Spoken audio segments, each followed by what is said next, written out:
What's up? What's up? What's up? Good morning guys, Gizmoto here. Yes, next week na ang biyahe ko pa Mindanao. Very excited kasi August 8, Friday night, biyahe na kami pa Mindanao. Sana ganito aganda yung weather sa biyahe namin. And yun, magre-recap lang ako about sa namin, sa preparation namin sa mga motor namin. 80% I think well condition na yung mga motor namin. Ang start point ng biyahe namin is from North Caloocan.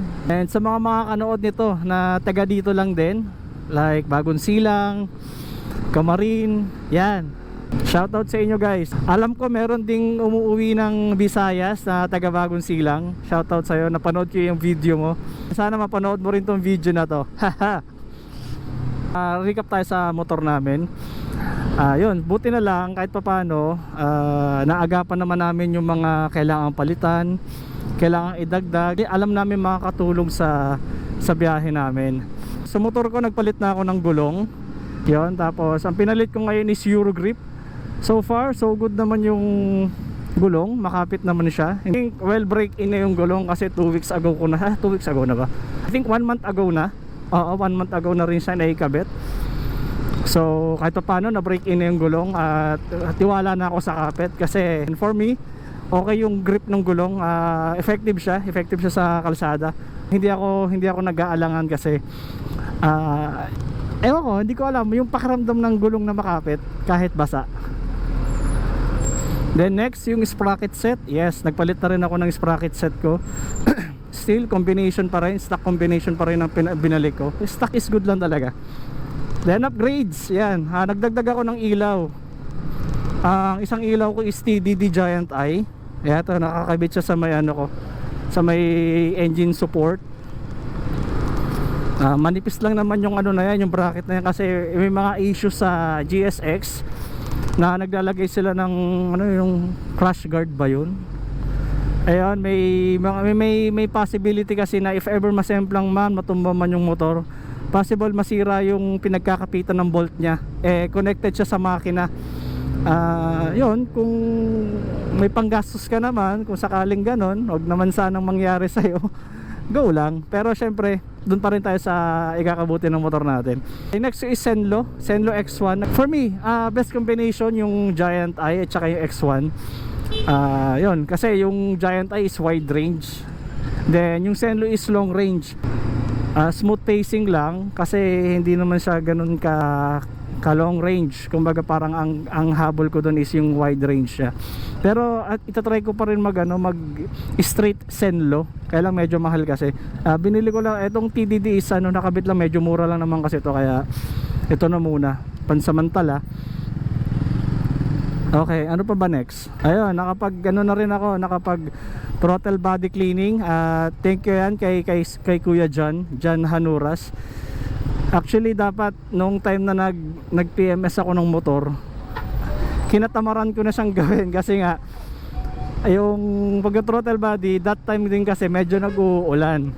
Kasabay yan ng gulo ng sprocket, and kasabay ng mga brake pads, nagpalit ako niyan lahat, air filter, fuel filter, lahat pinalitan na lahat. Kasi sobrang pinaghahandaan ko talaga tong biyahe na to kasi hindi biro. Way back 2016 umuwi ako ng Mindanao. At yun, sobrang lesson learned yung biyahe na yun kasi that year is wala pong masyadong auxiliary light na babagay sa motor mo. Actually ang motor ko noon is RKS 150, yung Euro RKS. Yan yung motor ko dati. Ito yung tsura nya ako na Surigao. Yan yun. And yun, halogen bulb lang yan. Wala akong additional auxiliary light. Wala yan kasi hindi pa siya ganun kasikat. Yung mga TDD na yan, yung mga Senlo na yan, wala pa yan dati noon. Usong-uso pa dati yun yung RTD na halogen. Ay, RTD na LED light pala. RTD na halogen. Yun, sa box ko naman, possible manghiram ako sa uncle ko kasi yung sa uncle ko is hard plastic, and then tong sa akin kasi naka-alloy.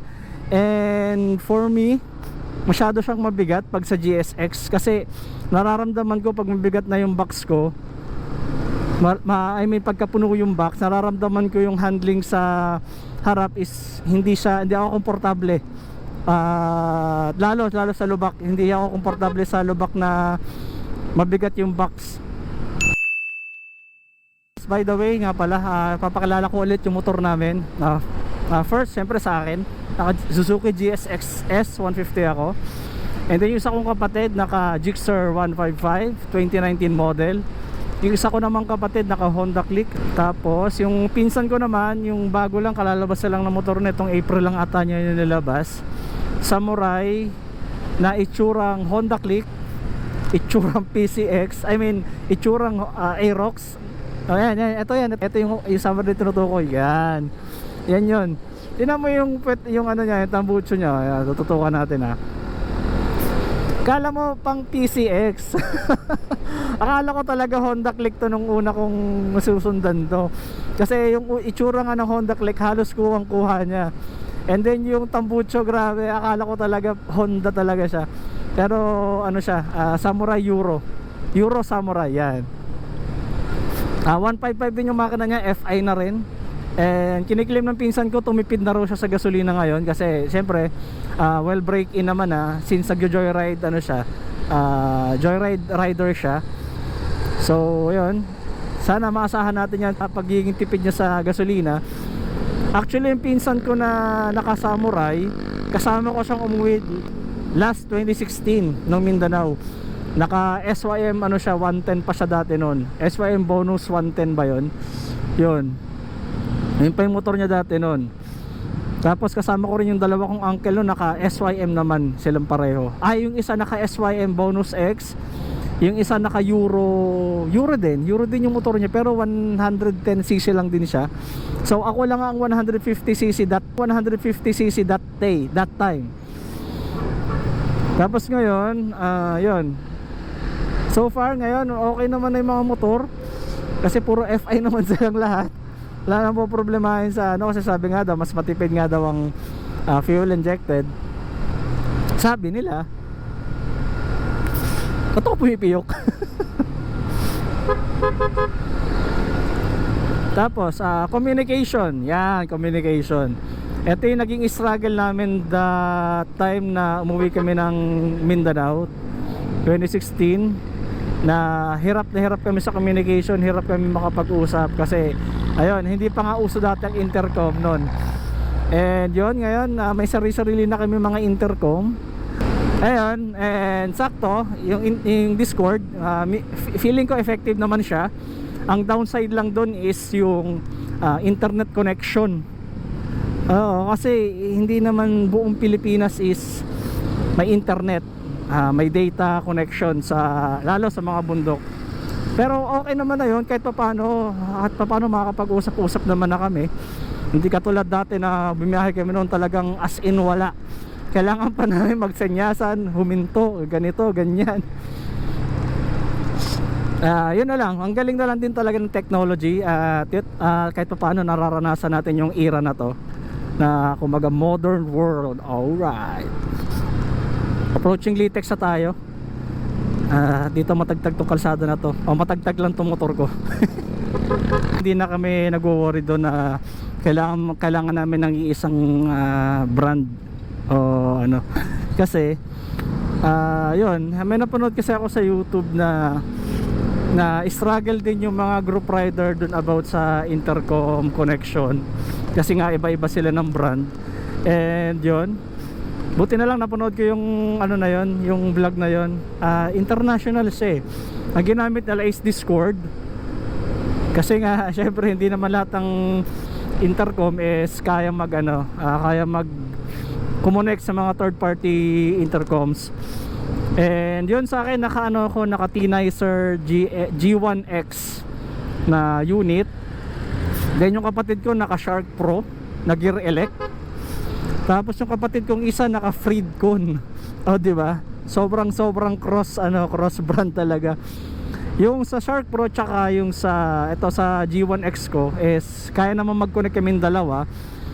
So yun, kaya lang Yung sa akin kasi maximum of one third party lang. So yun, yung kapatid ko namang isa, yung naka Shark Pro, is kaya niya naman kumonect sa dalawang unit na intercom, which is good, okay naman na yun. Tapos yung kapatid ko namang isa naka Freedcon, kaya lang pang ano lang talaga yung Freedcon niya, pang couple. Yung shoutout maya sandali lang, meron pa akong mga i-discuss about sa ano namin, preparation namin. Ayun, nga pala kasi 2023 dapat uuwi na kami ng Mindanao noon, magbibiyahe na sana kami.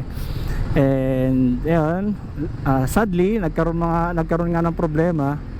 First dyan yung pandemic, at yun, medyo nahirapang makabawi lahat, nahirapang makabangon, syempre gastos, hindi pa makaipon agad. And then ayun, medyo syempre ang hirap naman ipilit yung sitwasyon na alanganin, baka mamaya doon pa tayo madali.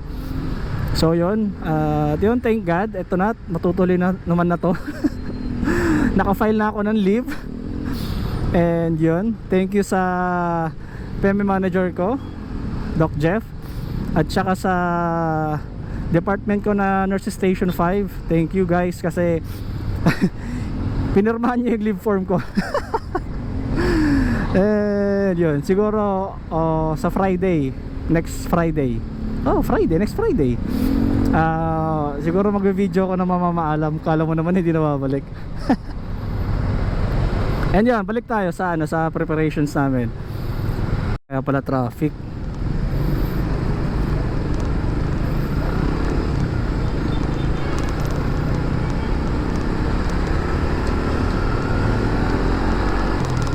And yun.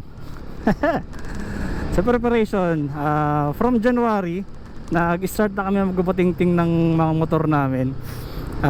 Syempre, lalo sa mga motor namin talagang sobrang inano ko talaga, inasikaso talaga.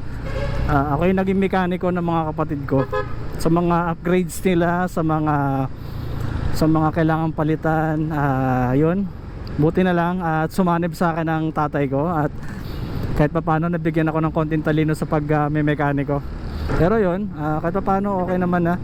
Mga basic PMS kaya ko naman gawin, at nagawa ko naman na sa mga motor ng kapatid ko. Wala naman ako masyadong problema doon.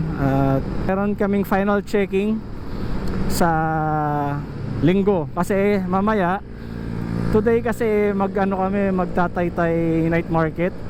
Doon kami mamimili ng pasalubong namin sa mga kamag-anak namin sa Mindanao.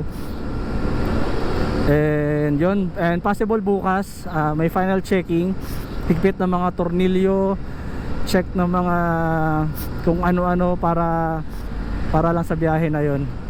Mahirap talaga magkaroon ng abira sa biyahe, lalo kung malayo. Dalawa lang yan pag nagkaroon ka ng abira sa motor. It's either tutuloy ka, iiwan mo yung motor, o uuwi na lang kaming lahat. Pinaka worst, uuwi kaming lahat. Pero sana walang mangyari. Sana maging smooth yung biyahe namin. Shout out kay JGA Humble Works na gumawa ng power upline method ko. At yun, thank you sa malinis na pag-wiring. Talagang detalyado yung gawa. At handa silang mag-share ng knowledge. Shout out kay Kabeki Works. Alright, Becky Works. Siya ang niyan, naka-invento ng ganyang method, at tinatawag itong one relay setup. Actually yung TDD, yung Senlo ko, and so on and so forth, yan, iisang relay lang yan. Yung sa busina ko, meron yung electronic relay. Mabibigay niya yung full potential ng busina mo. Sobrang effective. Kaya nagka-problema lang ako sa busina ko, kasi nga recently nag-uulan, kasi dumaan si Bagyong Krising, Dante, tsaka si Emong. And ang trabaho ko is nasa Manila, so bahain. Hindi ko in-expect na lumubog yung TDD Giant Eye ko. Yung TDD Giant Eye ko tsaka busina magkasama, nalubog silang pareho. And yun, yung ilaw buhay naman. And then yung tong tawag nito, yung busina ko, yung loud horn ko, nawala. As in pumihok. And ngayon, hindi ko alam kung sa battery na ba to o yung busina. Kasi isang linggo ko siyang tiniis na na ngongo yung busina. And then ayun, sabi ko bakit parang hindi pa rin nawawala yung tubig sa loob. Yung pala nag-stuck sa loob, parang sa tenga. 'Di ba? Pag nalalagyan ng tubig yung tenga natin, parang may iba yung tunog ng pandinig natin. Ganon siya. And then nung Sabado, ginalaw ko siya, inayos ko naman. Inalog ko, inispray ako ng WD-40 para baka mamaya nagkalawang. Okay naman na siya. Kaya lang minsan kasi pag naka-open yung TDD Giant Eye ko, lalo lahat ng LED ko, pumipiyok siya. Hindi ko alam kung yung busina na ba o yung battery na. Kasi actually guys, yung battery ko is 2 years na.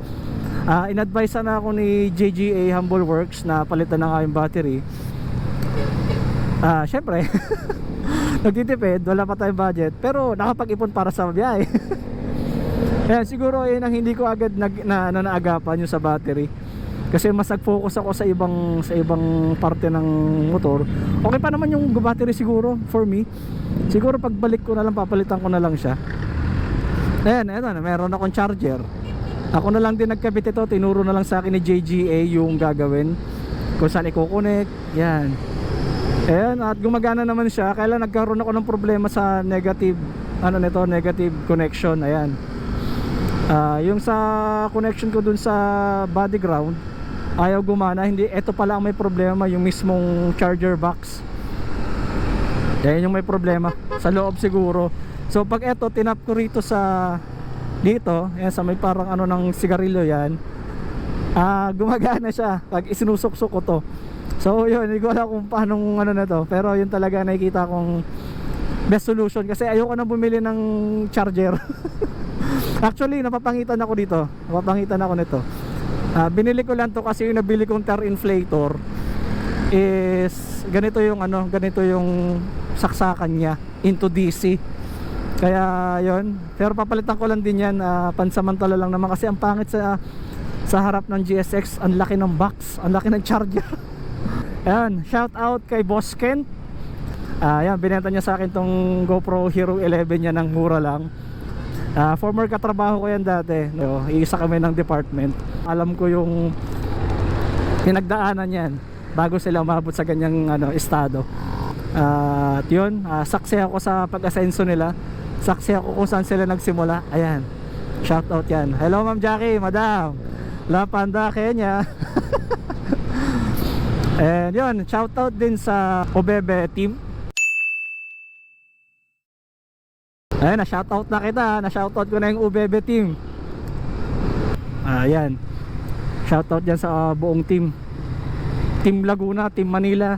At siguro dito ko na lang din tatapusin tong maikling vlog lang naman do. See you on the next one. Use Moto here. Alright.